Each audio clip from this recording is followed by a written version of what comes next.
माँ, माँ, मुझे बहुत भूख लगी है, प्यास भी बहुत लगी है और मैं थक भी बहुत गया हूँ। अगर तुम थोड़ा और चली तो मैं मर जाऊंगा। मुझे नहीं मरना माँ।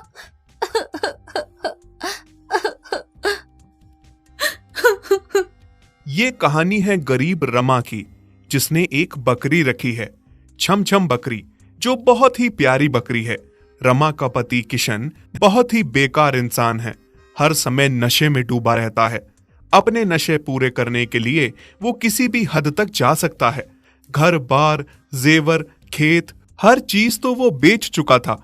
अपने नशों की पूर्ति के लिए उसकी बीवी रमा एक बकरी के सहारे जी रही थी, जिसे अब वो अपना सब कुछ मानती थी, मानो वो उसके जीने का सहारा हो। रमा, अरे ओ रमा, थोड़ा पैसे दे दो, मुझे बहुत जरूरत है। हाँ हाँ, पता है तुम्हारी जरूरतों का। कौन सी जरूरतें हैं? नशे करने के अलावा तुम्हें कुछ और आता है क्या? जैसे तुम हो, शायद इसीलिए भगवान ने हमें औलाद का सुख नहीं दिया। चिंता क्यों करती हो, बच्चे भी हो जाएंगे। पहले तुम थोड़े पैसे दे दो, मुझे बहुत जरूरत है। अब से तुम्हें कोई पैसे नहीं दूंगी, जाओ और खुद कमाओ। ये कह के रमा गुस्से में छमछम को चराने जंगल चली जाती है। अब क्या करूं? सेठ के पैसे कहां से दूं? उसने मुझे आज का समय दिया था पैसे लौटाने का। अगर मैंने पैसे नहीं दिए तो सेठ मुझे मार देगा। अब तो रमा ने भी पैसे देने से इनकार कर दिया। किशन अभी सोच ही रहा था कि तभी सेठ के आदमी वहां आ जाते हैं और किशन को घसीट के ले जाने लगते हैं। छोड़ दो मुझे। हमें हुक्म है कि तुम्हें घसीट के सेठ के पास लाया जाए। चल हमारे साथ, नहीं तो तुम्हारी गर्दन यहीं धड़ से अलग कर देंगे। नहीं, मुझे माफ कर दो। मैं सेठ के पैसे आज शाम तक लौटा दूंगा। मुझे बस थोड़ा समय दे दीजिए। ठीक है, अगर शाम तक तुम पैसे लेकर नहीं आए तो अब तुम जिंदा नहीं बचोगे। किशन को शाम तक का समय तो मिल गया था, पर वो बहुत चिंतित था कि पैसे आएंगे कहां से। रमा छमछम को चराने जंगल गई थी। वहां से आते समय रास्ते में एक नाला आता है। अरे छमछम, क्या हुआ? तुम रुक क्यों गई? कोई बात है क्या? मालकिन, मैं ये नाला उछल के पार नहीं कर सकती। हम दूसरे रास्ते से चलते हैं। क्या हुआ छमछम? तुम बीमार हो क्या? पहले तो तुम एकदम से नाला पार कर लेती थी। मालकिन, मैं गर्भवती हूँ।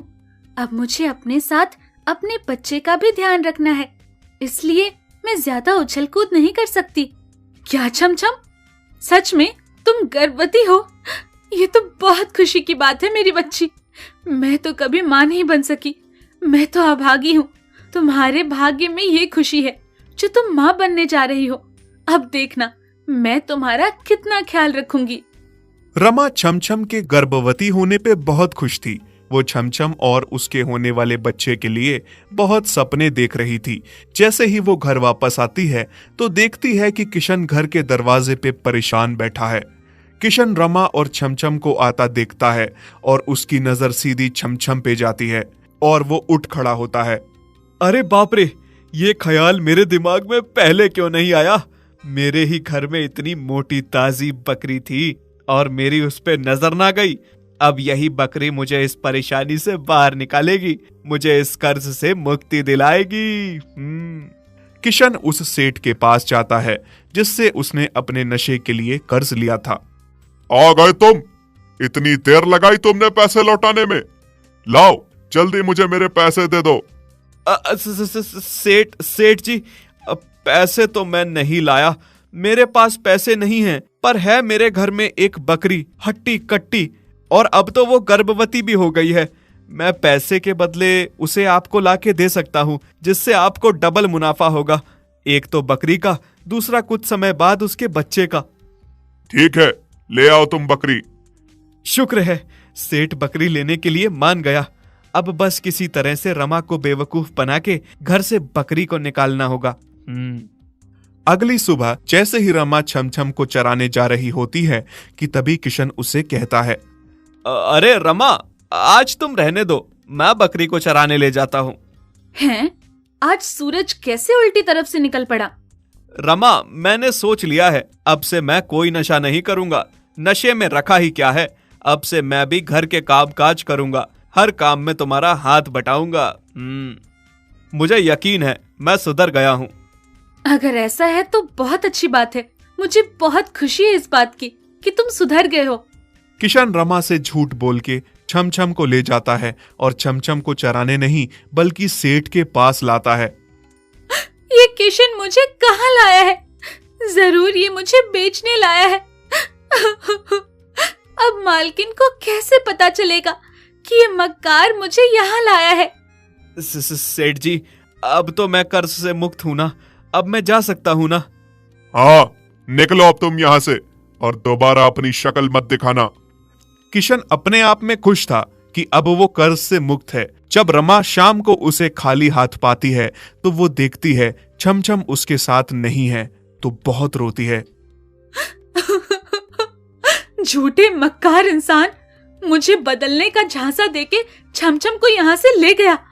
कहाँ है मेरी बच्ची छमछम? मुझे पता है, जरूर तूने उसे अपने नशे के कर्ज खत्म करने के लिए किसी को दे दिया है।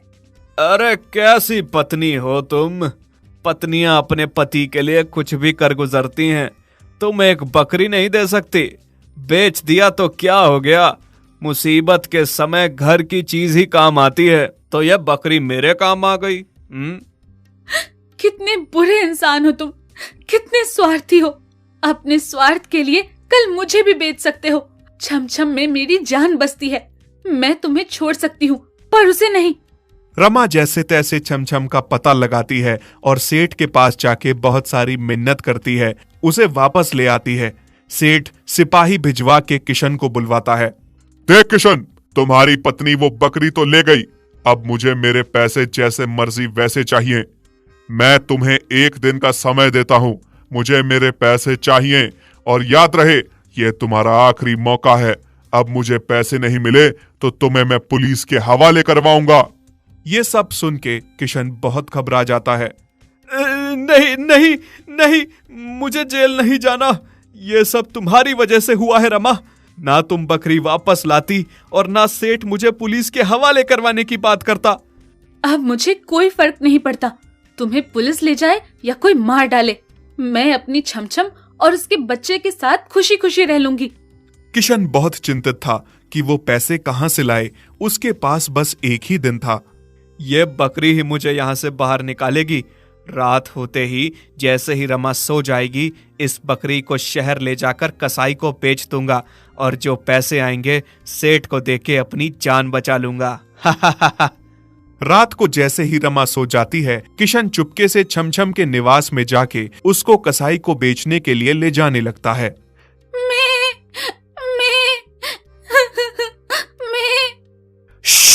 चुप हो जा बकरी, नहीं तो मैं तेरे पेट में पल रहे बच्चे को मार दूंगा। चुपचाप मेरे साथ चल। छमछम बहुत डर जाती है और जैसे किशन कहता है वैसा ही करती है। किशन उसे बहुत भगाता है, जिस वजह से गर्भवती छमछम की हालत बहुत खराब हो जाती है। बस अब मैं नहीं चल सकती, बहुत थक चुकी हूँ। अगर मैं और चली तो मैं मर जाऊंगी। आलसी बकरी, चलने में आलस करती है। जल्दी चल, मेरे पास इतना समय नहीं है। मुझे तुम्हें कसाई को सौंप के पैसे लेकर सेठ को देने हैं। चल जल्दी। किशन शाम से लेकर सुबह तक बकरी को चला चला कर थका देता है। सुबह जब रमा उठती है और छमछम को नहीं पाती तो बहुत परेशान हो जाती है। किसी तरह उसे किशन के इरादों का पता चलता है तो वो सेठ का सहारा लेकर किशन को खोजती हुई आती है। माँ, मुझे बहुत भूख लगी है, प्यास भी बहुत लगी है और मैं थक भी बहुत गया हूँ। अगर तुम थोड़ा और चली तो मैं मर जाऊंगा। मुझे नहीं मरना माँ।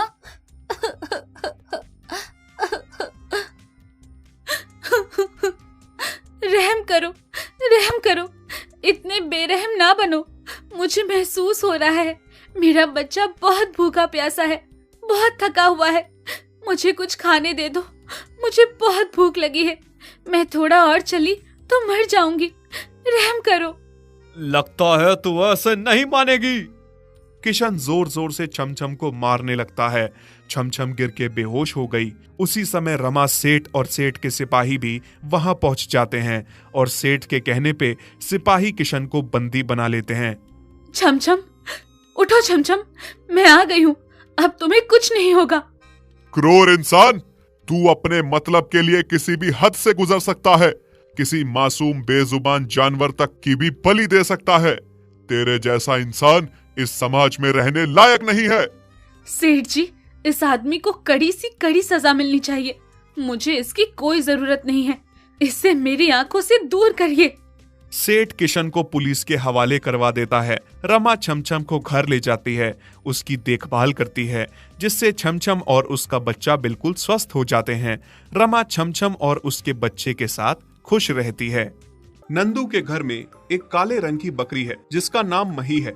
उसके 2 छोटे छोटे बच्चे थे जो बड़े ही चुलबुले थे। नंदू की बेटी उन बच्चों के साथ खूब मस्ती करती थी, पर नंदू बहुत ही गरीब था। उसके पास इतने पैसे नहीं होते कि वो अपने परिवार को अच्छा खाना पीना खिला सके। रूखा सूखा ही सही, पर अपने परिवार को एक समय का खाना खिला ही लेता था वो। इस बात से उसकी पत्नी उससे हमेशा चिढ़ी रहती थी कि वो उन्हें अच्छा खाना नहीं खिला पाता। अरे क्या तुम हमेशा इस बकरी और इसके मेमने पे अपना समय बर्बाद करते फिरते हो? हमेशा इसकी सेवा में लगे रहते हो। इतनी सेवा कभी तुमने अपने परिवार की नहीं की। बस अब बहुत हो गई। इनकी खातिरदारी छोड़ो और जाकर कुछ अच्छा सा काम धंधा कर लो, जिससे घर में धन आए और हम भी लोगों की तरह कुछ अच्छा अच्छा खा सके। ना जाने तुम्हें क्या दिक्कत है इन बेजुबान जानवरों से। तुम कुछ भी कह लो, मैं इनकी सेवा करना नहीं छोड़ सकता। अगर हम जानवरों की सेवा करेंगे ना, तो इससे हमें बहुत सुख प्राप्त होगा। और रही अच्छे अच्छे खाने की बात, तो जितना मैं कर पाता हूँ उतना ही खिला देता हूँ।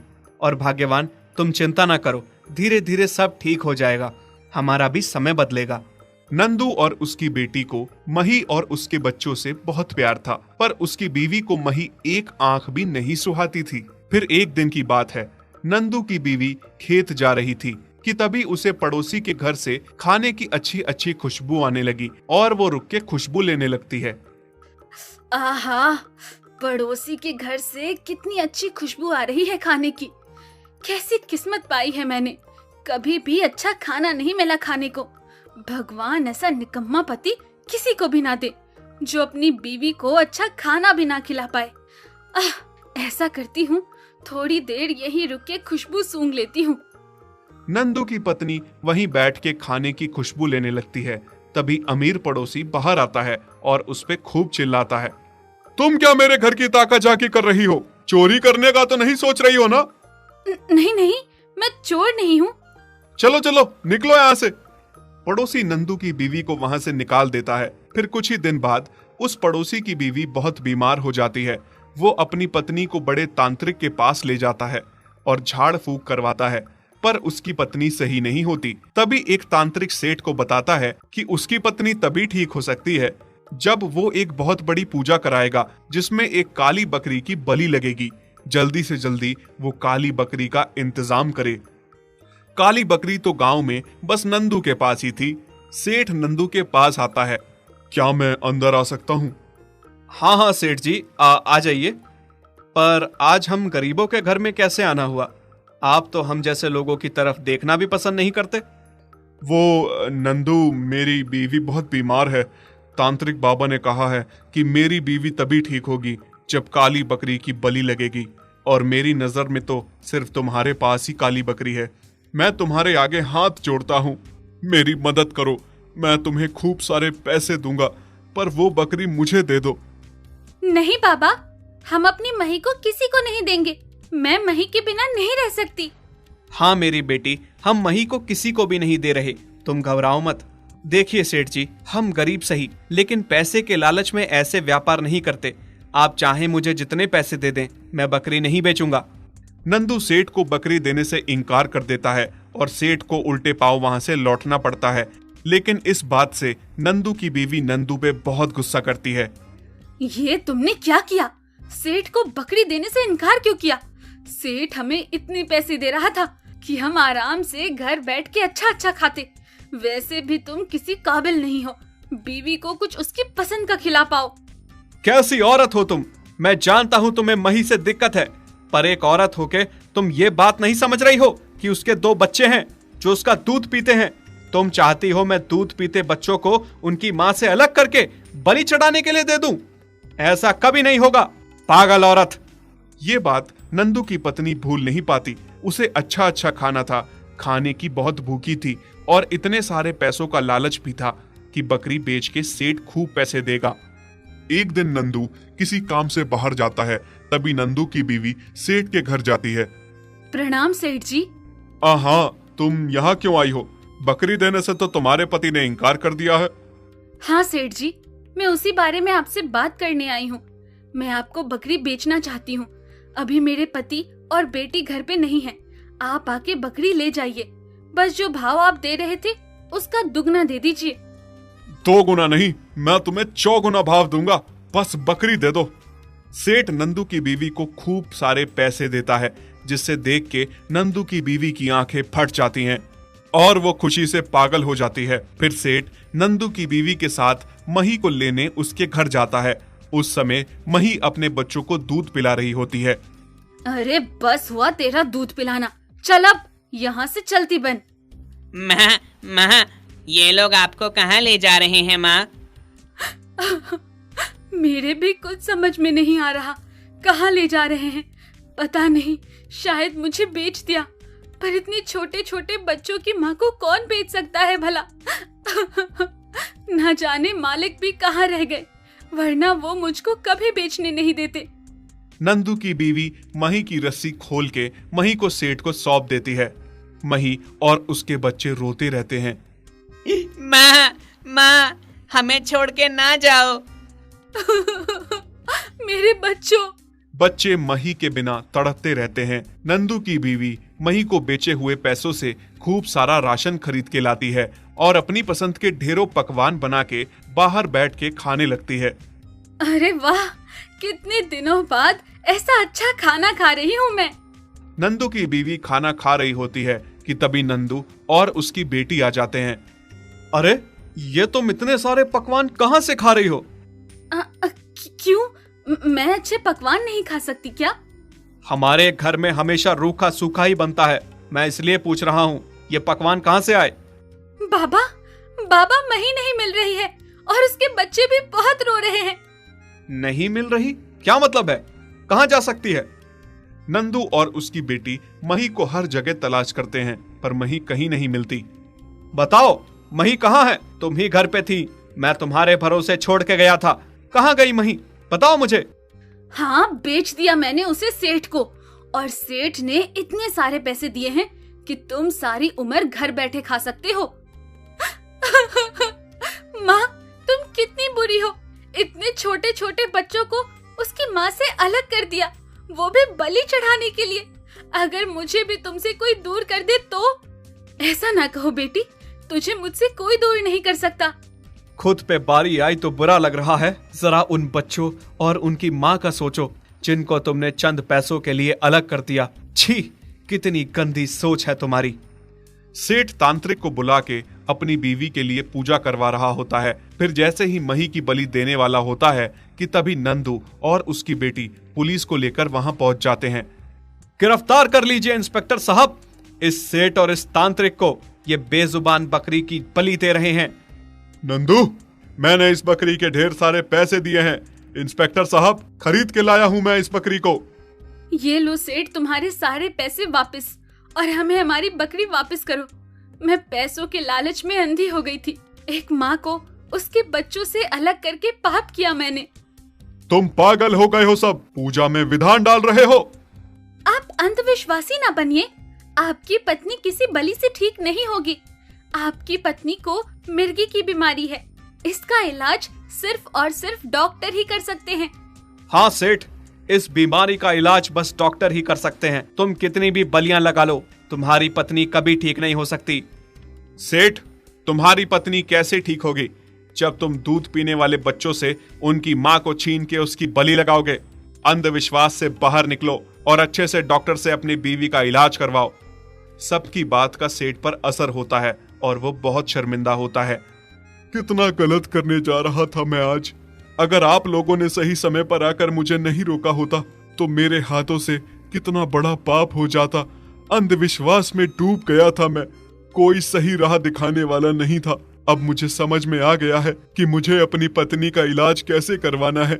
ये लीजिए, आप इस बकरी को इसके बच्चों के पास ले जाइए।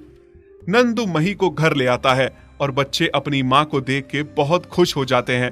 इसके बाद नंदू की बीवी भी सुधर जाती है और फिर नंदू और उसकी बेटी की तरह मही और उसके बच्चों की खूब सेवा करती है।